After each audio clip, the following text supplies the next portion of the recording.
are very hopeful.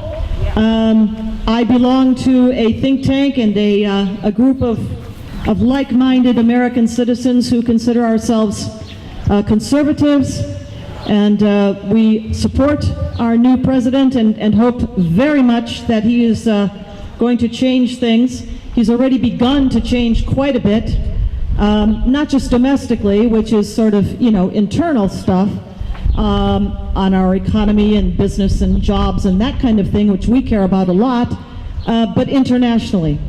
I think he has already begun to shake things up.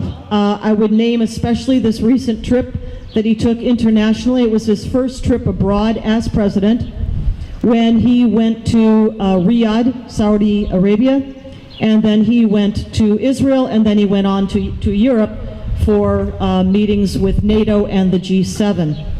And I will speak in particular about his trip to Riyadh, because I think that's where he really shook things up a lot, and I think you are seeing the results of that trip play out right now.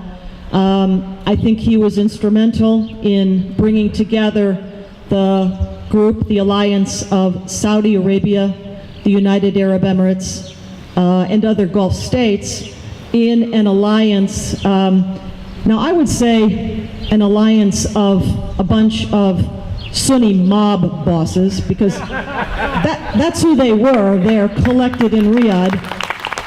But I don't know if he would appreciate this from me or not, but I think of Donald Trump standing up there as the capo de tutti capi. And I think they knew it. I think they knew it. He is a guy who has built casinos in New Jersey and New York. He knows how to deal with mob bosses. But the point being here that he laid down some expectations. And those expectations, I think, are starting to play out in terms of demanding, you remember the speech there where he talked about drive them out of your places of worship, he said, drive them out of your communities. And what he was talking about was the ideology. They're not extremists, by the way. They're not radicals. They're straight up the middle, devout, practicing Muslims who seek to enforce Sharia, Islamic law.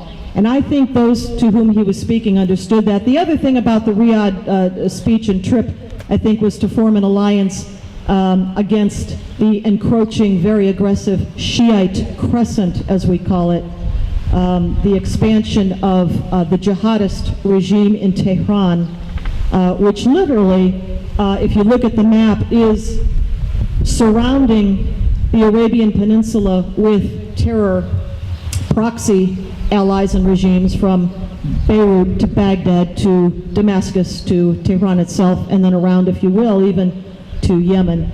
So all of that is playing out, and I hope that his comments at the G7 and at NATO serve to reassure Europeans. And when he was talking tough, because that's what he was doing, he was talking tough about the necessity for NATO members to meet their obligations in terms of defense spending. I think that was pretty much, guys, we're in this together, but, we all got to play our part. So I hope it was taken that way, not as some sort of repudiation of NATO or abandonment of NATO, not at all. It's not that at all. But rather, come on, guys, we've all got to pay our fair share. So I hope that answers what you're thinking about there. All right. For anyone who has more questions, I've got a bunch of business cards with me with my contact info on, email, and so forth. And if you think of questions later or would like to ask something afterwards, please ask me for a card and I'll be glad to share that with you. Thank you very much.